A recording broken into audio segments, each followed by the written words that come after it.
So I found the paper while I was trying to clean up today on what I actually wanted to say at Grandpa's funeral. Um, and I thought that right now would be a good time to share it. It's closer to the holiday season, and we are all still missing him dearly. Um, so yeah, I have some loons on a lake playing in the background. I kind of figured that would be what he would want to hear, especially at our lake. I loved waking up in the morning hearing all the loons. That was the best wake up call that there was. So, I guess without further ado, here it goes. How's my favorite number two?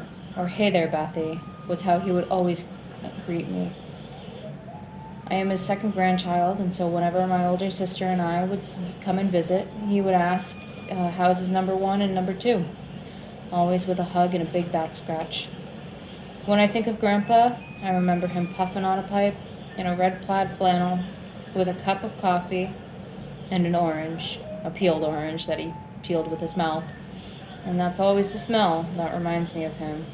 His vanilla scented tobacco and an orange, coffee, and a blueberry muffin cut in half with butter and salt on both sides.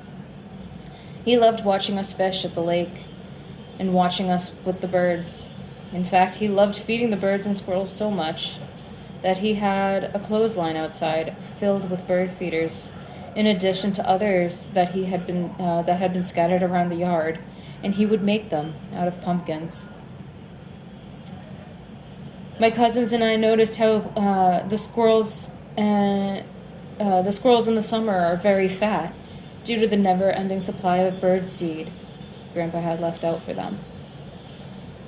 He loved to videotape things as well. I can't tell you how many times I have seen him talking about the cat he would feed, or the bear in the backyard, or even the flock of turkeys, or how many times he would mention, "Hey, do you remember doing that Simon Says game with your sister?" He didn't always live in Maine. They raised my mom and her siblings in Billerica, and they lived there long enough that I have memories of that house. Whether we visited, Whenever we visited, we always had pizza from Supreme, which is mom's favorite. Um, and I always remember we would get a cheese, a pepperoni, and a pepperoni with onion, which was Grandpa's favorite.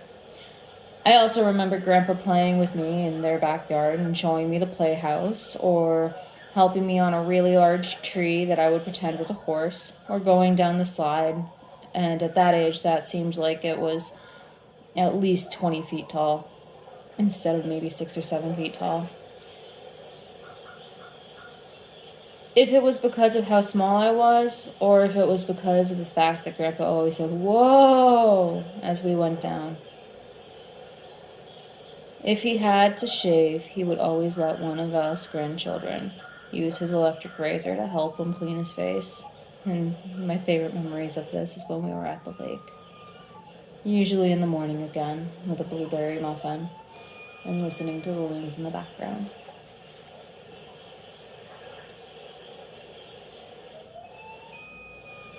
He would let us shave his face, and that is one of the only memories from my childhood I remember him sitting.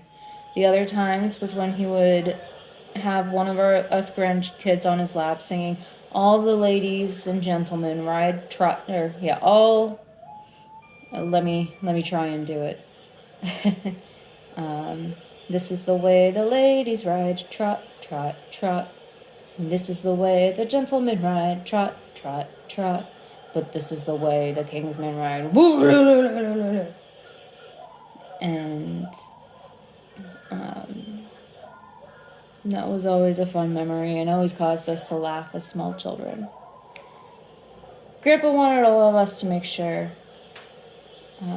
that we were aware that he was not grandpa, but grandpa. He always said to me because he didn't think he was that grand, and he was definitely a gramp. He loved all of us grandchildren, and he loved talking to us about what he thought we were interested in, whether it be math, or science, or birds. or trying to relate it to his interests and what our interests were. When he came closer, when he turned older, he would actually reach out to me and start discussing medicine with me. And that was something I really enjoyed. I loved that challenge. So he would talk to us about all of those things that we loved, or what he thought that we would love, and show us the curve of the population and how it's going to cap out and everything like that. All while either hiking or bird watching, sitting in the kitchen, boating, gardening, fishing, or harvesting his raspberries, or plucking flowers for Grammy. He tried to give his attention to all of us, so we knew how much he loved us. And we were all special to him in our own special ways. Bonnie with her singing, myself with my college determination, Joshua with his bird loving, Dino and Anna with their intelligence and Anna's drive, Daniel for his passion and how he was such a good brother, Sarah always looking out for Abby and the rest of her siblings, Joel, his soccer determination, how active he was. He reminded you, or he said he reminded, no, hold on, let me retry that. Joel, Grampa had always mentioned that you remind him of Billy and himself, so athletic and ready to go about and doing the best that they could. And Abby, who can forget Abby? She's so energetic, so caring, and loves making sure she can play the piano.